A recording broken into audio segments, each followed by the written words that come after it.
Hey, what's going on? You know who it is. You know what it is. All right, you guys, peep game. Listen, I'm gonna say this again, as I said before. I am going to take the same stance that I'm taking with Diddy until more facts come out, until I get the details, the specifics, until the court renders a decision. That's when I'm going to go all in. But then again, I may not. So, in case you guys don't know, well, it appears that Garth Brooks is the latest to get Me Too. Now, according to reports and, documents obtained by, why, it appears that Garth Brooks is being sued, not arrested, for basically doing the unthinkable, as they say. Now, how many times have we seen this situation and it comes out that it may not be true? We saw this with T.I. and Tiny. This is why all this stuff should be based on a case by case basis. You can't compare one case to another. I'm not one of these dudes that go by a notion or a movement when somebody say, oh, believe all women. No, fuck that. Because women lie too. Okay, real talk. So nobody wants to hear that. Believe all women. This is a case by case basis. If you know what I'm saying, if the burden of evidence is presented to be more damaging than looking like the person the accused is more guilty than innocent, then you have no choice but to assume the worst. But it's not impossible for somebody to be framed. That's been proven that can be done, and it's been done several times. But nevertheless, I noticed that once again, mainstream media isn't picking up this story because everybody is fixated on Diddy. But this happens a lot with guys that look like Garth Brooks. Yeah, they will report it, but they won't make it a big story. It's a difference between reporting something than making it a story. And this Garth Brooks thing is not catching fire like the whole Diddy thing. This Diddy thing is everywhere. But then again, we all know that they want to make black men the face of everything evil.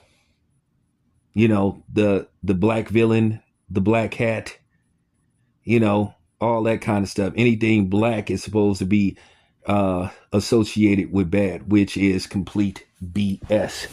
So that's my take on the Garth Brooks thing.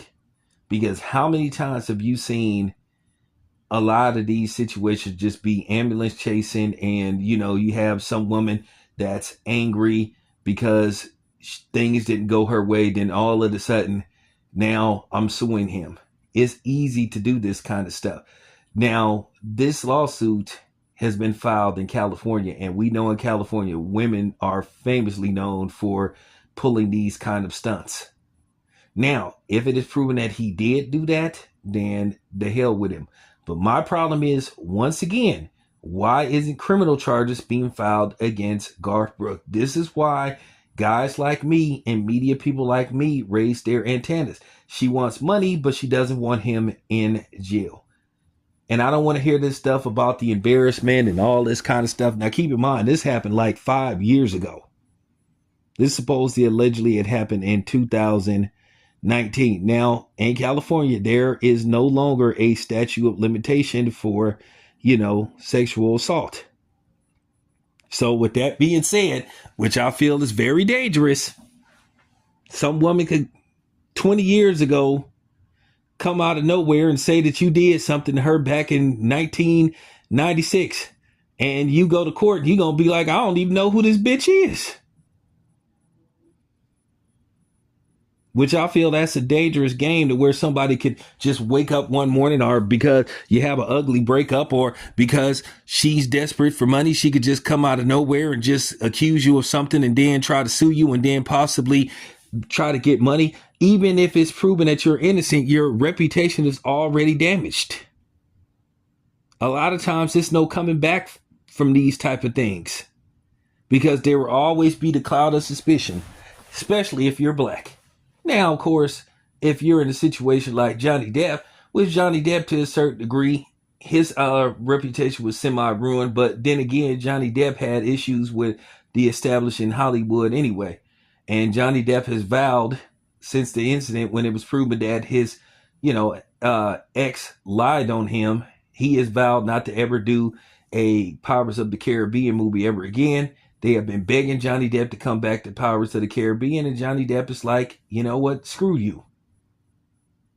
And then, T.I. got his, just desserts because T.I. was unfairly removed from Ant-Man 3. And then the movie pretty much bombed at the box office. And then T.I. in return just won a $70 million, intellectual property likelihood, lawsuit. So shout out to T.I. But like I said, these type of situations, I really try to, tread water lightly, be careful with these situations. Now I am going to have to grill one Stephen A. Smith because he's back on it again, being the, cracker protector. But, that's Stephen A. Smith now. But anyway, this is your boy Town Biz. I'm out.